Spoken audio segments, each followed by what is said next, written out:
Hi Pisces, welcome to a weekly tarot reading for February 1st through the 7th. It's Raina here. So this is something I don't typically do these, and for some reason I like talking about longer periods of time. I just kind of had a break in my video schedule and thought it would be interesting. So I'm going like this and just shuffling a little bit. And this is a slightly different spread than I normally use.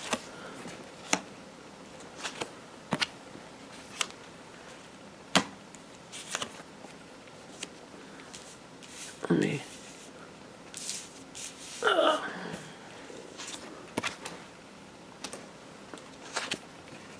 Wow. You got a lot of major arcana cards. Maybe because the sun is in the 12th house and it's in Aquarius, and that is your house, and that's really stimulating a lot of stuff, even from that very quiet house. I don't know. The heart of the matter is the Lover's card. And this is, it's kind of self-explanatory, but, when we talk about lover, I always dislike that word because it reminded me of the 70s, I've taken a lover, and it was really, I think I don't like it because it reminds me of like just a sexual relationship instead of something that is multidimensional, but the Lover's card is actually about intimacy, and that's why they depict these people nude, is because it's like bearing your soul, the body, yeah, there are people who are prudish who would be like, oh, I could not have, a physical relationship with somebody I didn't love and blah, blah, blah, or that I didn't know for a long time. But there are some people who can. So what that means is that doesn't make for intimacy.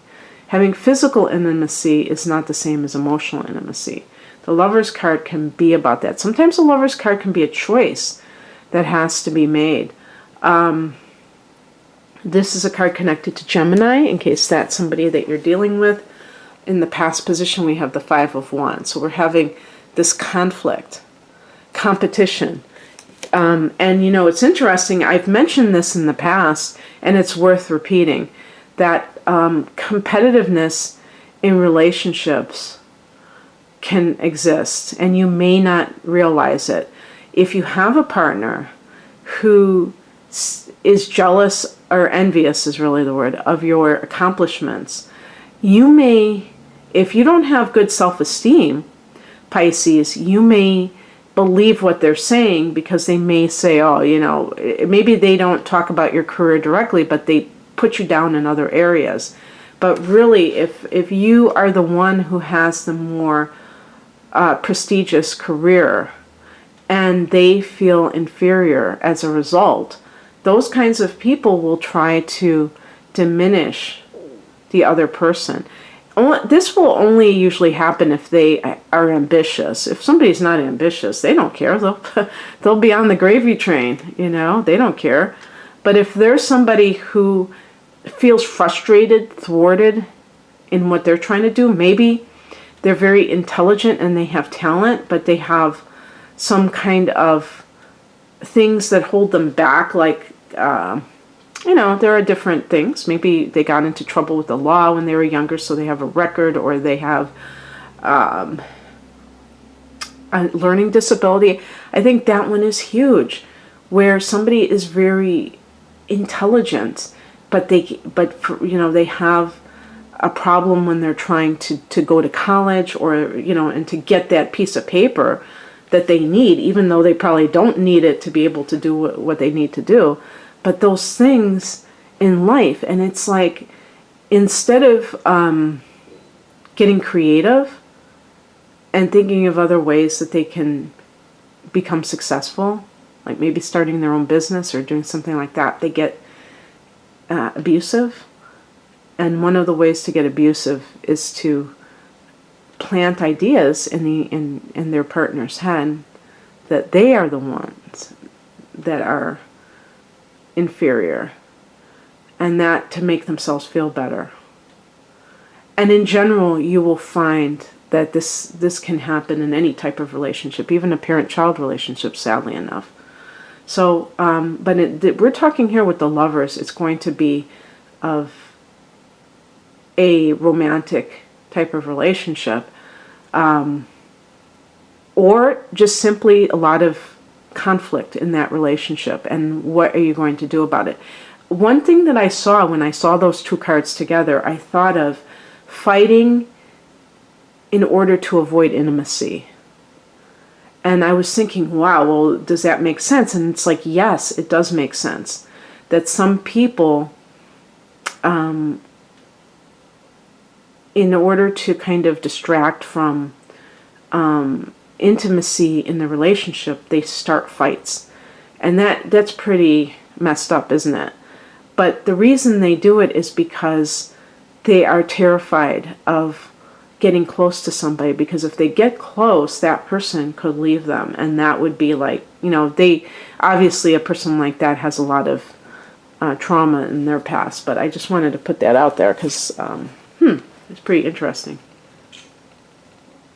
What is the energy surrounding you is the Ace of Swords. So it's like the truth wants to come out. Oh yeah, you know what? There you go. Yeah, because we have the High Priestess here, and that can be about secrets. Okay, here's the thing too. Somebody starting a fight with you, maybe accusing you of something you didn't do because they're doing it. So the truth is just begging to come out here. The question is if you are receptive to the truth, Pisces. And that really is an important question, because some of you are, very afraid of the truth. The truth to you is something that is very scary to perhaps have to contend with. And, the truth is what it is. And it actually is a liberating force. The Ace of Swords, if you embrace the truth of your situation, you're going to be able to move forward very easily. So you might feel a sense of being stuck in a certain way because you are with somebody, and perhaps they are not telling you the whole story. We have here the advice, the Emperor. This is about taking charge of the situation. And it can be something where you, especially if a person is, I was thinking of like somebody trying to gaslight you, somebody trying to tell you that you're the one that's doing this or doing that. And, in some cases, if this is a workplace situation, then the Five of Wands might be co-workers who are very, cutthroat, very competitive. And you have a choice to make whether or not you're going to put up with this anymore. In some cases, this can be very toxic to your system. The Emperor is about you taking charge of your own life and knowing, that you call the shots. You're the captain of your ship. Number 4 in the Major Arcana. This is a 4 universal year. So it's all about the structure of things. And interestingly, the 5 is a number of, it can be chaos, but change. Okay, so 4 precedes 5, obviously. And so you have the order, but then there is change, because that is just the nature of life, is that it provides us change. So we have to create order and structure before we can really deal with the changes ahead. which next year can kind of promise us. And if you're in, this is one of the things I would say in general for anybody, if you're in a situation, if it's a personal relationship or in the workplace, and there's a lot of drama there's a lot of like jockeying for position even with two people, like I said before, the competitiveness. You say, well, how can you compete against your partner? Not everybody would do this, but for some people it feels really bad when their partner is getting awards, getting promotions, getting raises, and they feel like they're just kind of stuck in place. And they choose to lash out, whereas somebody else might actually talk to their partner and say, can you help me? I want to be more like you. So that's a more constructive way of approaching things. But when somebody is competitive, guess what emotion is really lurking there? Envy, as far as I'm concerned, because they think that somebody else has something that they want. They want to be number one. And if they have to step on people to get there, so be it. Well, does that sound to you like something that's a healthy environment?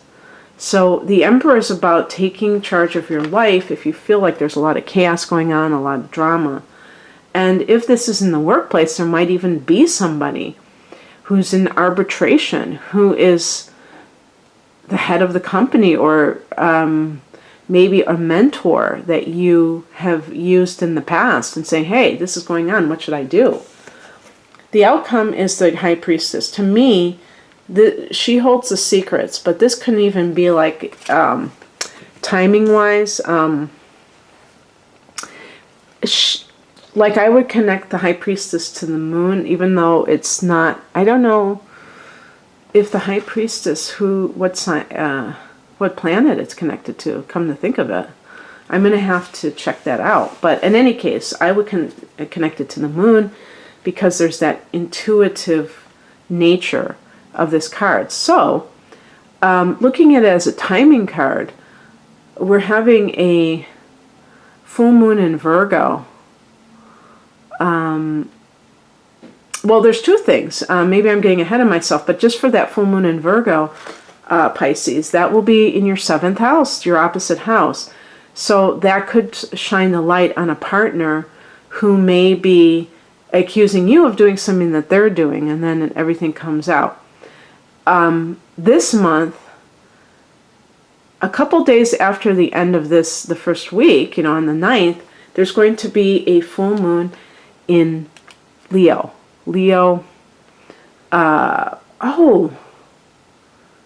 Let me think here. Leo is your 6th house. That's perfect. So that's your 6th house of work.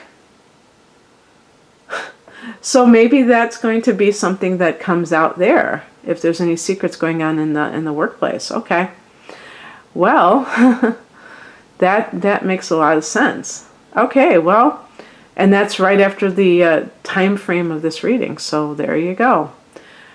Okay, but one thing I want to say, Pisces, is really you have to use your God-given intuition, which is more heightened than the average sign. And you will be able to see a lot of this stuff. Isn't it funny that Pisces is a sign that is associated through Neptune with great psychic receptivity, but also the incredible ability to be in denial, to lie to oneself. Neptune can be that delusional nature, which is really the love of, having a very idealistic nature, loving fantasy, because fantasy is this perfection, this perfect environment. So, it's something that you have to contend with and balance in your life, and I know you can do it. Okay, Pisces, that's what I have for you. I hope that you enjoyed this. If you'd like a personal reading, the link is below. Take care. Bye.